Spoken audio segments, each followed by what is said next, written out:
여러분 안녕하십니까? 여러분 우리 맨큐의 경제학 챕터 30장 통화량의 증가와 인플레이션에 대해서 같이 공부해 보도록 하겠습니다. 자, 먼저 우리 인트로 내용을 살짝 한번 체크해 보도록 할까요? 자, 우선 인트로 처음에는 뭐라고 되어 있냐면 아이스크림 얘기를 하고 있습니다. 오늘날에 아이스크림 콘 한 개 사는데 $2가 들지만 늘 그랬던 건 아니래요. 그렇죠? 지금이 $2인가 봐요. 자, 거기 보니까 1930년대는 얼마였는가 라고 하면 1930년대는 아이스크림 가격이 작은 거는 3센트, 큰 거는 5센트 이렇게 되어 있었대요. 근데 지금은 얼마라고요? 지금 now 이렇게 현재 보면 $2 이렇게 되어 있습니다. 예, 거의 많은 크기만큼 오른 걸 알 수가 있습니다. 아이스크림 가격이 올랐는데 이거 별로 놀라운 건 아니고 다른 물가들도 다 오르게 됩니다. 자, 우리가 이렇게 물건의 가격을 물가라고 할 수 있는데 물가가 이렇게 상승을 하게 되는 모습을 보이는데 이걸 우리가 인플레이션이라고 표현을 하죠. 자, 거기 보시면 물가가 상승할 때 이렇게 아이스크림 하나만 얘기하는 게 아니라 일반적인 물가 수준이 상승하는 경우를 우리가 인플레이션이다 이렇게 표현합니다. 그래서 거기 두 번째 단락에 보시면 일반 물가 수준, 여기서 말하는 일반 물가 수준이라는 것은 아이스크림 하나만 나타내는 게 아니라 전체 물가, 어떤 전체 상품들의 평균 가격이라고 생각하시면 되겠습니다. 그래서 요거 상승하는 것을 바로 인플레이션이다 이렇게 표현을 하게 됩니다. 자, 인플레이션, 물가 상승, 이거를 뭘 가지고 측정을 하는가 라고 우리가 생각할 수 있는데 그게 이제 보통 보면 이렇게 뭐 가지고 측정을 하냐면 한 세 가지 정도로 우리가 보도록 할 겁니다. 첫 번째는 소비자가 많이 쓰는 상품 묶음들을 소비자 물가 지수 이렇게 있고요. 그리고 생산자들이 많이 사용하는 품목들을 묶어서 나타내는 것을 생산자 물가 지수 이렇게 얘기를 할 겁니다. 자, 그리고요 소비자 물가 지수와 생산자 물가 지수를 다 합치는, 그러니까 우리가 소위 전체를 합한 그건 이제 GDP 디플레이터 이렇게 표현을 할 겁니다. 이게 이제 전체를 아우르는 물가 지수다 라고 보시면 되겠습니다. 자, 미국 같은 경우는 지난 80년 동안 물가가 평균 3.7% 대략 상승하고 있었다고 하는데요. 자, 그러면 80년 동안 이게 얼마나 상승했는가 라고 하면 18배 상승했다라는 것을 알 수가 있습니다.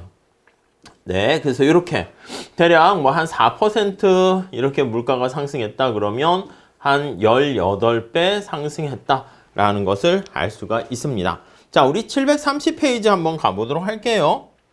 자, 거기 보시면 두 번째 줄에 최근 몇십 년간 미국에서 자란 사람들한테 인플레이션은 당연해 보여. 그래서 우리가 사실은 물가가 상승하는 거는 당연하고요. 상승률이 증가하는 것을 우리가 좀 관심을 갖게 되거든요.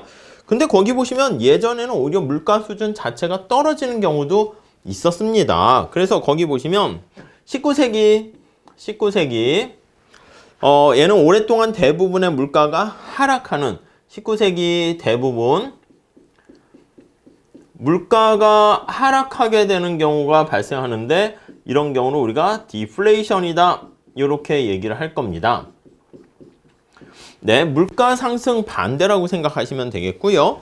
그리고 1896년 미국의 일반 물가는 80년에 비해서 23% 낮았대요. 그러니까 1896년 때는 10년 전보다 얼마요? 거의 20% 정도 물가가 하락하게 되는 것을 경험하기도 했다고 합니다.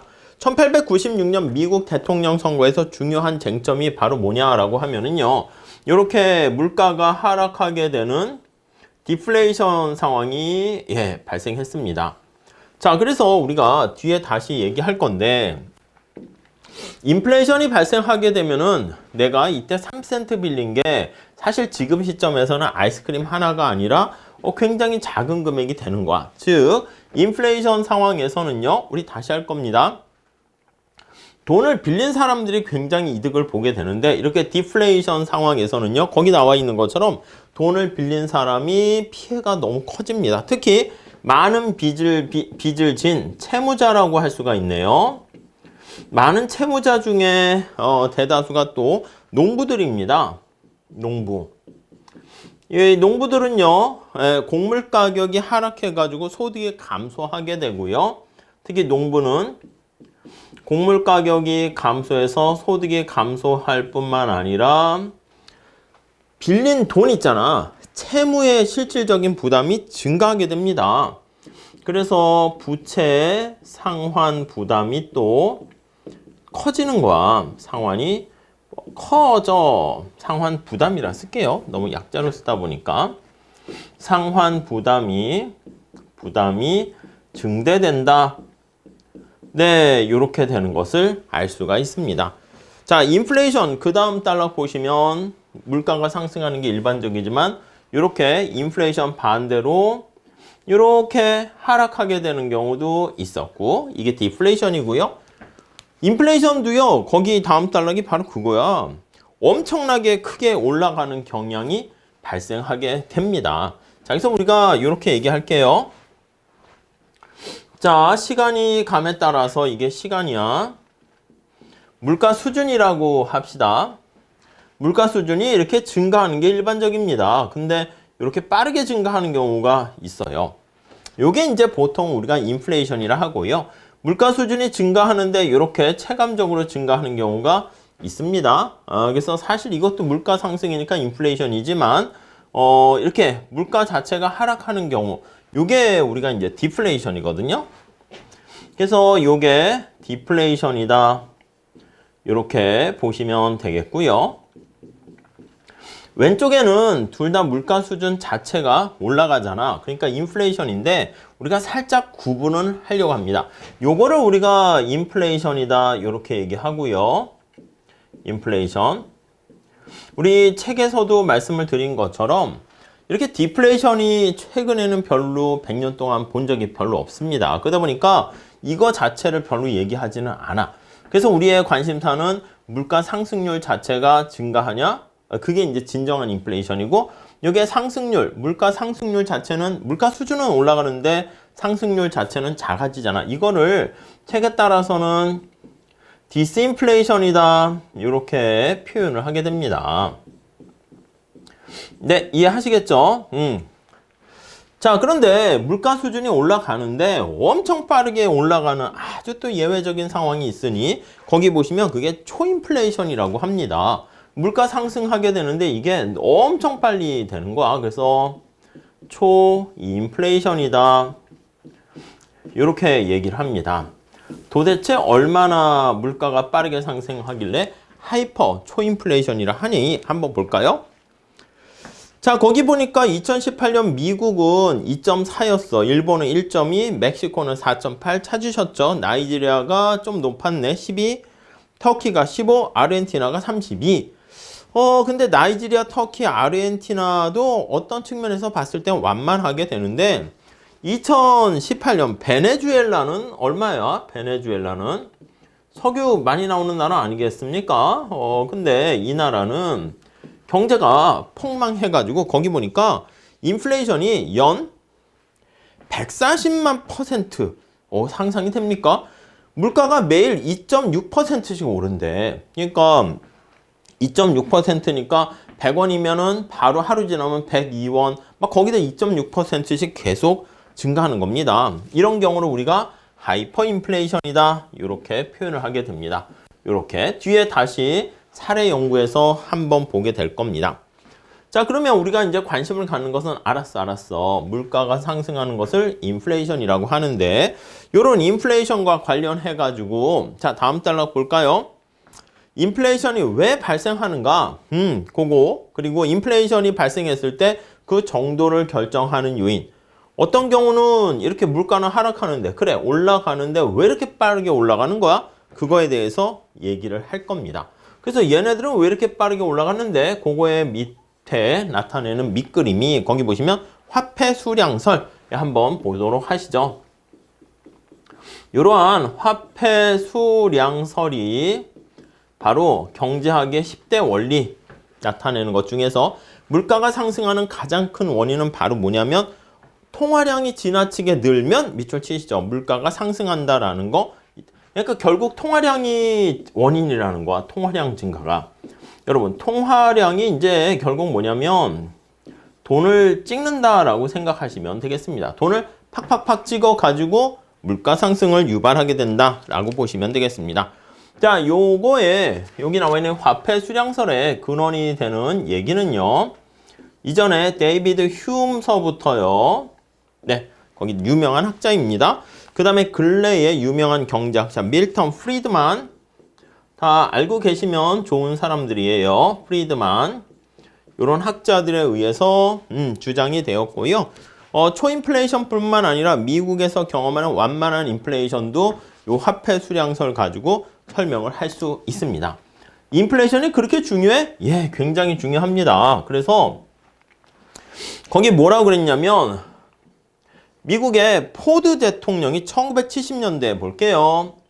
1970년대. 자, 미국의 경우에 보시면 인플레이션이 굉장히 높았었을 때 여론조사를 보니까 인플레이션이 미국에서 직면한 가장 심각한 문제로 나타났고 1974년에 미국의 포드 대통령은 인플레이션이 바로 우리가 정복해야 될, 극복해야 될 가장 큰 공적 1호다. 이렇게 얘기를 하기도 했습니다.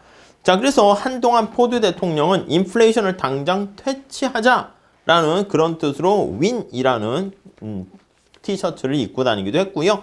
그 다음 1980년대 지미 카터 대통령이 거기 보시면 재선에 나섰을 때 로널드 레이건 대통령 후보는 높은 인플레이션을 카터 정권의 경제 정책의 실패 사례로 지목하기도 했습니다. 그래서 이렇게 1980년대 레이건 대통령, 공화당 쪽에 해당하는 것이죠. 이때도 이제 인플레이션이 굉장히 중요한 문제가 되어 가지고 카터 대통령이 이제 경제 실패했다라는 것을 얘기할 때 바로 인플레이션을 하나의 사례로 얘기하게 되었습니다. 자, 이렇게 전체적인 물가가 상승하는 인플레이션에 대한 개념과 흐름, 역사적인 상황, 그리고 반대가 디플레이션이라는 것을 살펴봤는데요. 우리가 인플레이션이라는 거 다음 시간에 어떤 걸 볼 거냐면 도대체 인플레이션이 유발하게 되면 어떤 비용을 치르게 되는가, 그거에 대해서 얘기할 겁니다. 거기 731페이지 첫 번째 단락에 나와 있는 것처럼 인플레이션과 관련한 여러 가지 비용이 그렇게 생각처럼 간단한 게 아닙니다. 그리고 물가가 상승하는 것을 또 우리가 어느 정도 예상을 했다? 그럼 대비를 할 수 있기 때문에 그때는 또 약간 어느 정도 그 부담의 크기가 작아질 수 있습니다. 그런 것들에 대해서 우리가 살펴보도록 할 거예요. 자, 그래서 정리를 하게 되면 인플레이션이란 무엇인가? 그리고 예로부터 인플레이션은 물가가 상승하는 것인데 돈을 많이 찍어서 물가가 상승한다 라고 보시면 될 것 같고요. 그래서 첫 번째 1절에서는 고전학파의 전통적인 경제학자의 인플레이션이 발생하는 원인이 무엇이냐에 대해서 먼저 살펴보도록 하겠습니다. 그걸 우리가 이제 화폐 수량설 이렇게 얘기하는데 그 개념에 대해서 살펴보면서 내용을 전개하도록 하겠습니다. 자, 우선 다음 시간에 이어서 할게요. 감사합니다.